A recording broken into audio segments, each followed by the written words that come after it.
Okay, successful stewardship, taking good care of God's money. This is lesson number 2 in this series. And we're going to talk about tithing, something, the topic, everybody has heard of that, but we're not quite sure. Do we do that? Do we not do that? So we're going to talk about that. Various concepts involved in tithing. So last time we talked about motivation and the role that it plays in our giving. Today, as I mentioned, I'd like to talk about tithing and clear up some misconceptions that we may have about this action and see exactly what does the New Testament say about giving and how does tithing, because we hear other people talk about tithing, how does tithing fit into all of this? So last week the point was why we give. This week the lesson deals more with how we give. So a lot of denominations use the word tithing when they refer to their giving of money to the church. They'll say to each other, do you people tithe, or how much do you tithe? They use that word. We don't use it, but they do. The word refers to the Old Testament practice of giving 1/10 of their produce, cattle, everything else, to support the priests and the Levites. The word tithe literally means 1/10. And so tithing is the practice of giving 1/10 share of something, not necessarily religiously. If you tithe something, it means you give 1/10. Now, this practice is older than the law of Moses, and it was done by many nations long before it was introduced into the Jewish culture. In Genesis chapter 14, verses 17 to 20, if you remember, the various pagan kings that were in battle gave Abraham 1/10 of the spoils for having saved their people. When the law was given by Moses, this concept was included as a way of supporting the Levites. And so in Joshua, chapters 13 to 21, obviously we're not going to read that, but in the book of Joshua 13 to 21, Joshua divides the land and he assigns each tribe a portion of land. The Levites, if we read about that action, we find out that the Levites had no land and they were given responsibility to care for the tent of meeting and later on for the temple. So each tribe got a section of land in the promised land. But when it came to the Levites, they didn't get any. They didn't receive any land. Their livelihood did not come from the land. It came in the form of the 1/10 given by the nation. And so the priests also lived in this way. And so the Levites, they were the helpers, the ones that put up the tabernacle. They didn't offer sacrifice, that was the job of the priests. But the Levites, they received the 1/10 from the people for their livelihood. The priests received 1/10 of what the Levites received. And that's how these two groups were supported in the work of caring for the temple, that, and also for the sacrificial system that the priests oversaw. So the people were instructed to count out 1/10 of their crops, their fruit, their herds, and give it to the Levites. And this was done 3 times a year. Later on, the overzealous scribes and Pharisees added complex rules that said that even seasonings had to be tithed, even down to stalks and leaves. But this was human law. This was not God's law. This was human beings overdoing it as we are wont to do. The Pharisees said that everything that was eaten, watched over, and grown had to be tithed. Again, went way beyond what God had originally said. This, of course, is the type of excess that Jesus accused them of when he said, you tithe. I'll read the whole thing. He says, "Woe to you, scribes and Pharisees, hypocrites, for you tithe mint and dill," those are seasonings, right? "And cumin, and have neglected the weightier provisions of the law, justice and mercy and faithfulness. But these are the things you should have done without neglecting the others. And so because the Jews gave significant meaning to different numbers, this is the reason why 1/10 or 10% was an important symbolic portion to give to the Lord. In Jewish numerology, various numbers meant various things. 3, for example, represented God. 4, the number 4, represented the creation, north, south, east, west, number 4. Number 3 and number 4 together, 7, an important number, represented God and His creation together. And the number 10th represented wholeness, fulfillment, ripeness, readiness, completeness. The number 10 represented that idea in Jewish numerology. So to give 10% was a mature, a complete, a full amount to offer to the Lord. This represented the idea that your gift, your thanksgiving, your offering was itself complete and mature and whole. You gave 10%. The number 10 represented wholeness and ripeness, okay? The fact that they gave the first 10% or the first 10% portion of their crops and fruit and herds, which represented their wealth, was done to signify an important idea. In Exodus 19, verse 5, we read, "Now then, if you will indeed obey my voice and keep my covenant, then you shall be my own possession among all the peoples, for all the earth is mine." So in Exodus 19:5, God says that all the earth belongs to Him. It doesn't belong to us, it belongs to Him. Why? Well, He created it. The person who creates it owns it, if you wish. So we don't own anything. In theological ideas, in legal ideas, we can buy a piece of land and we get a piece of paper, we pay for it, and legally we can own it. But theologically, we don't own anything, all right? We don't own anything. We have no just right to use anything because it all belongs to God. The point of giving the first 10% to God was a way of signifying that everything we have belongs to God, and the portion given is a way of acknowledging this. By giving 10%, they acknowledged that everything belonged to God.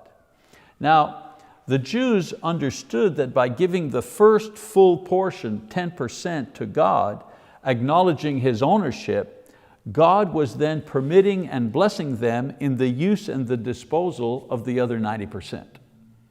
Now we think, I'm only talking about tithing here, but just a little side note, 10% was not considered giving. 10% was not considered, you hadn't given anything to the Lord. 10% was tax. You had to do that. You haven't really given Him anything yet. You started with 10%. That was your tax. That was to acknowledge that God has everything and has given you what you have. You give back 10%.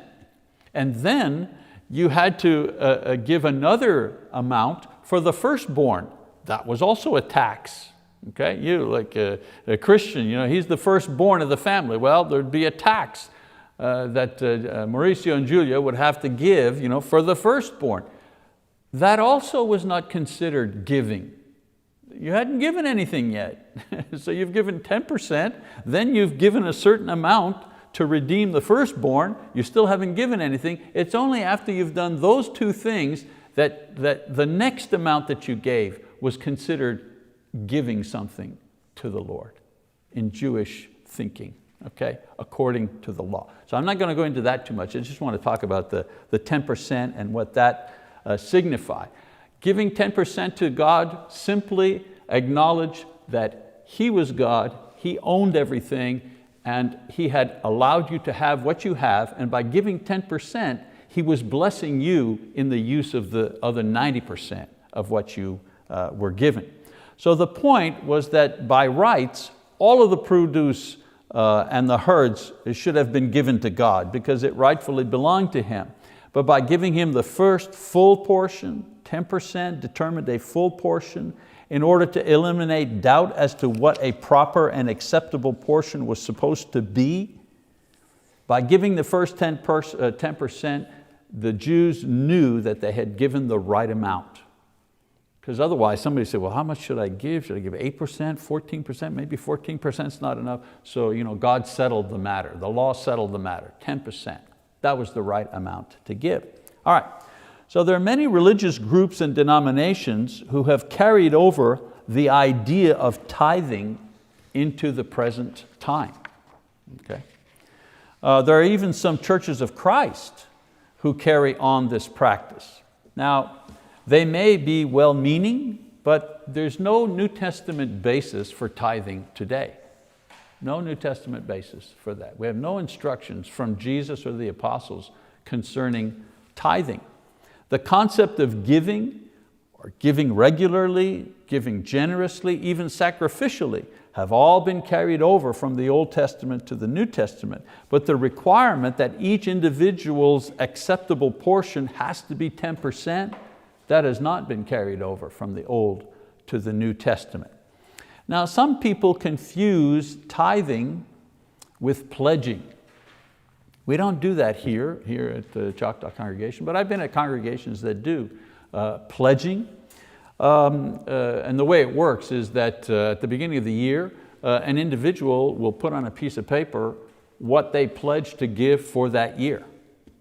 They'll say, they'll think about it and they'll say, well, I make so much, my wife works, she makes so much, we have these bills.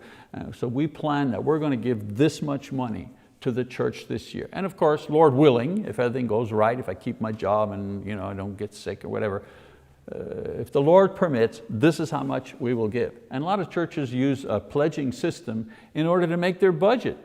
One of the congregations, that's how they operated. They'd add up all these pledges and they'd factor in extra monies that would be given during the year, and then they'd subtract a little bit for those who couldn't carry out the pledge, and that was the budget. And it doesn't matter if you need this or you need that. The budget was never more than what it was pledged. And that's how they operate. So there's sometimes some debate about pledging. When a member examines his resources, pledges or promises to provide the church a certain amount of money over a period of time, as I said, this commitment is taken with the knowledge that keeping the commitment is based on whether or not the Lord will continue to provide the resources. If the Lord is willing, a certain amount will be given over a certain amount of time. This type of giving, again, as I mentioned, helps both the person and the church plan their work and financial commitments over a period of time. Now, some people are against pledging because they don't see it in the New Testament. In 1 Corinthians 16:2, Paul tells them to prepare and set aside a certain amount. Well, that's a form of pledging. You're thinking in advance. Some people are against the pledge cards, but again, this is just another way of organizing our giving and our work and our spending. Once again, it's not an issue in our congregation. That's not the way that we do it, but some people feel very strongly about pledging. Tithing is not pledging. Tithing, on the other hand, is a requirement that each person must give a certain amount to the Lord. And that's the big difference between tithing and pledging. In pledging, you decide based on your income and what you decide that you're going to give, you decide what you're going to offer, period. In tithing, you don't get to decide. The church decides and tells you, you're going to give 10%. And there's the difference. Freedom is the difference, okay? There's no choice. Not to do so is a sin. Now, I'm not saying we teach that. I'm just saying in places where, in many denominations, if you don't carry out your tithing, it's a sin. The deacons will be knocking on your door and come to visit you and say, look, we noticed that you haven't given your tithe in the last month. Is there something wrong? Have you been sick? Did you lose in the stock market? They follow this stuff.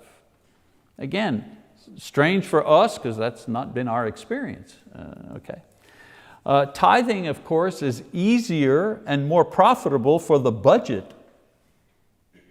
I mean, if in this congregation, if every single person who has an income gave 10% of that income, our giving wouldn't be $10,000 a week, it'd be $50,000 a week. So it's a much easier and profitable way of collecting money. The only problem with it is it's not biblical. It's not according to the New Testament. So, that's not how we operate. There's still giving in the New Testament, but the way we give and some of the reasons we give are different. As far as how one should give, the New Testament has a much more simplified approach to the actual giving itself.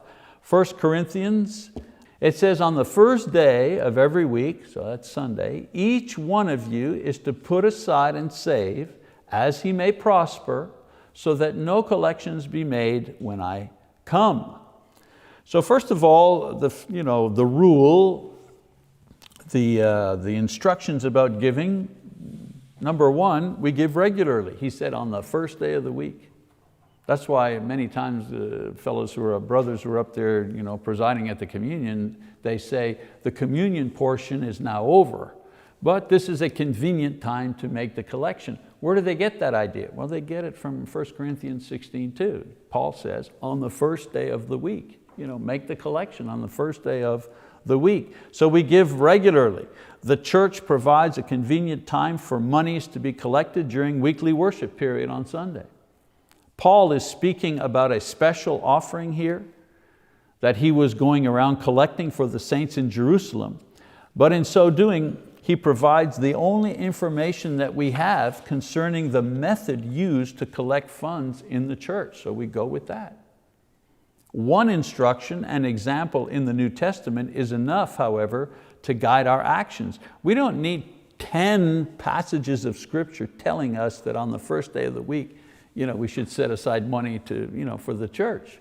We have one passage that gives us that instruction. We don't need 2 or 5, one's enough. It's inspired and it's pretty clear in what he's saying. Another teaching on giving is each member gives.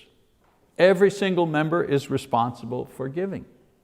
There's no such thing as a Christian who feels like he or she is not included in the process. If you have income of any kind, on the first day of the week, each week, you should be giving to the Lord, according to what the New Testament teaches. Number 3, each member prepares for the gift. And here we're getting into the psychology of it, the spirit of the thing, okay? No one tells you what to give. That's a good thing. No one dictates the amount. This is your decision. However, Paul says that it's not a last minute thing. It's not an afterthought. Each person should come with the intention of giving and giving an amount that has been thought about and prepared in advance. I know I'm preaching to the choir here, but what Paul is getting to here is that the giving of money in the church is a spiritual exercise. So it isn't a spiritual exercise if the plate goes around and goes, oh yeah, the collection, I don't know, what do I got any change on me? You got change? Good. I got a 20 and a 5, a 20 and a 5, which one goes into, that's not, you may say to yourself, oh, come on, don't be so cheap, I'll put in the 5. But the thing is, you end up putting money in a plate, but there's no spiritual exercise there. There's no spiritual benefit there. Yeah, you've helped pay the rent, that's good, but you don't get anything out of that. You get something out of the experience of giving if you think about it ahead of time, if you pray about it, if you review your options, if you think about your blessings, and say, what, I think I'm going to do this or I'm going to do that, whatever, and it's prepared and it's given, well then it's given in an attitude of respect and love, and there's a spiritual exercise that takes place that benefits the giver. Does God need our money? Of course not. But we need the exercise. We need the spiritual exercise of giving in order to help us grow and mature spiritually. Fourth principle, you give according to what you have received, according to what has prospered, Paul says. In the Old Testament, the law said 10% of your harvest and your herds in good times and in bad times. They were limited in a way because 10% of a little bit is not a lot. And when you have a lot, 10% is not much to give. If you only make $100 a week, giving $10 is a lot. If you make $10,000 a week, yeah, you can afford it to give 10%. In the New Testament, Jesus liberates us to give generously at all times by tying our giving to our appreciation of what we have. A poor man may feel that he is truly blessed because his family is in good health, and he wants to give the Lord a generous portion of what little he owns to show his gratitude, an amount which may be a lot proportionately. A rich man is free to give in excess of 10% so that his giving is meaningful and it's sacrificial, meaning it's sacrificial if you feel it. If you don't feel it, it's not sacrificial. It's only sacrificial if it goes, ouch. If it hurts a little bit, then it's sacrificial. So 10% would be a legal amount, but for the rich man, it wouldn't be a sacrificial amount. And so God is liberating us. He's liberating both the poor man and the rich man to give sacrificially. And the idea is that giving sacrificially is a blessing to the giver. This also helps us deal with the ups and downs of life. Some years 25% of our wealth is given and we still have plenty of money left to live on. When disaster happens, maybe only 3% is the most we can do based on what we have. The New Testament liberates us to grow in good times and bad times with regards to our giving. Now, the rest of this passage shows that in the matter of money, great care was given, that the collection was well accounted for by several in the congregation, and that it was spent on specific needs for the church and ministry, to evangelize, to provide for the poor and the widows, to enable the work of the ministers. I know that there are congregations that feel, you shouldn't give money for benevolent actions, or you shouldn't send money out to support missionaries and so on and so forth, and I'm not going to debate that issue here. Simply to say that if you look in the book of Acts, you see that churches are involved in all of these activities. They're all involved in evangelism, they're all involved in benevolent work, they're collecting money for victims of a famine in Jerusalem, and so on and so forth. So if they could do it in the book of Acts, we can do it today in the 21st century. In addition to this, Jesus taught that when it came to giving, discretion should be the order of the day, not the time for a show. In Matthew 6:3, right, he says, "But when you give to the poor, do not let your left hand know what your right hand is doing." Now there are other teachings about giving as far as attitude and the benefits of giving are concerned, but in our lesson I just wanted to look at the how-to of giving. And so here are the basic things. On the first day of the week, that's when we do it. For the church, you're free to help other people and do whatever you want, but as far as giving to the church is concerned, on the first day of the week, each individual gives a prepared amount. And when I say prepared, not just get the check ready ahead of time, but it's thought out and it's prayed over. And it's tied to gratitude and not law. That's the beautiful thing about the tithe. By removing the tithe, our giving is based on gratitude and not I have to. It's based on I want to. And that's where it becomes a real blessing to us. So in the New Testament church, when it comes to the giving of money, we see several concrete teachings about the subject. As Christians, we follow and we do what we have been taught, and we eliminate all the other things. Important principle here. As Christians, if we know what we are to do, because the Bible gives us instructions, that eliminates everything else. You know, when you go to McDonald's and you order a Big Mac, the girl at the counter doesn't say, so therefore you don't want a quarter pounder, you don't want iced coffee, you don't want, no. By stating what you want, you've eliminated everything that you don't want, right? Well, Bible interpretation works like that too. When God tells you what He wants clearly, well, it automatically eliminates what He doesn't want.